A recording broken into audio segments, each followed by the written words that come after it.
Hi, I'm Ieuan and I'm an OM after leaving school last year, and I'm currently playing rugby with Bath and Wales. So I started playing rugby probably 4 or 5 years old back in Wales. It's sort of a rite of passage as a young Welsh lad. My first rugby memory was probably playing for my local club, sort of 6 or 7 years old, throwing a ball around with your mates, having the time of your life. So I started Millfield in year 9 and back in 2018. Originally moved into Keynselm with the year 9 boys, which was great, and then the year later moved into Eatonhurst House from year 10 up until upper 6th. The school has so many people who are like-minded and have similar interests, so coming in this environment is brilliant to develop your sport, but also develop as a person.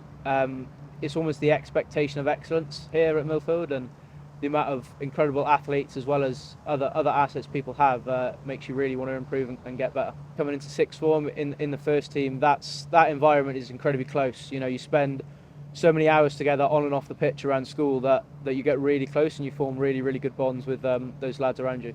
My fondest Millfield rugby memory was probably going away to Thailand in the upper 6th to go and play in the World Schools Championship, where we played against our local rival Sedba in our first game and managed to win that, meaning we won the schools championship at the same time. Millfield prepared me for my next steps really well. Being in sort of a pressure environment here, playing at first team level, really gives you the stepping stone to going on to a professional environment, and it really crosses that boundary quite seamlessly. They made that transition pretty easy by almost everything that's involved in the system, from the coaches who are top level and could be at that professional level of coaches, to facilities which are second to none to what they have in professional clubs, but also just how everything is conducted, the methods behind what we do and the structure between our program, our diet, our gym. It's all very similar to that you would expect in a professional environment, so it's incredibly easy just to almost carry on what you've been doing rather than changing anything. So I first got approached by Bath Rugby during my upper 6th year, January of my upper 6th year. I'd been with the academy for the past sort of 3 years previous to that, due to the link with the school, which is brilliant, and they provided an easy transition to go into the academy. I was lucky enough to be offered a professional contract at that time to move on for after leaving school, which was brilliant, and it was a really easy process in terms of moving on. The transition to the club was great. I remember I only had 3 days off in the summer after finishing my A-levels to get back into training, kind of thrown in at the deep end, but that was brilliant for me. It meant that I just went in and expressed myself as who I am, and it was brilliant. The first game I played for Bath was up in Edinburgh in a pre-season friendly. It was sort of a cold, wet, classic Scottish Friday night, but it was a good challenge and really showed that step up to that professional and senior level. First time I got called up for the under-20s was to join the training camp in January.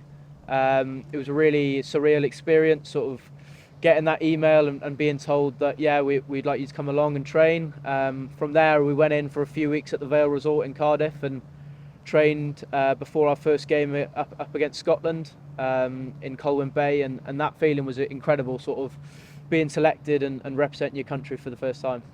Yeah, there's a lot of emotions that go through your mind when you walk out on the pitch for the first time. You're sort of wearing the jersey and you're going to sing the anthem, and the anthem for me was incredibly emotional, as it is for most players. It's sort of that 2 minutes before the game where you feel like you need to compose yourself, but you can't help but let the emotions out sometimes. I mean, as soon as the game starts, you sort of treat it like any other game, but that build-up was special, and I've not had that since. Yeah, it was amazing score my first try out in Ireland against a strong Irish side. It was a tough game to be a part of, so it was nice to sort of put the icing on the cake, and it was incredible having all the boys in that bottom right corner in Cork. So yeah, that was a pretty special moment as well. So moving forward, my plans are to go back in with the Wales under-20s training camp for the next few weeks and prepare for our under-20s World Championship held in South Africa in July. It'll be a tough camp, but it will definitely be one that I'll be grateful to be a part of, and hopefully we can go there and do well. Our first game is against New Zealand in the pool stage, which will be in Cape Town. Hopefully then proceed to the knockout rounds and come back at the end of July and hopefully a bit of silverware. So Millfield for me was probably the best decision I've made, coming here and giving me the opportunity to express myself not only in the sporting aspect but also everything else that Millfield brings. It's one I reflect on fondly. the people here, the memories, the staff, the other students is somewhere. It's a great environment to be in, and it's really helped me moving on now with the rest of my career and my life, and hopefully I can keep the lessons that it's taught me here to move on to the next steps.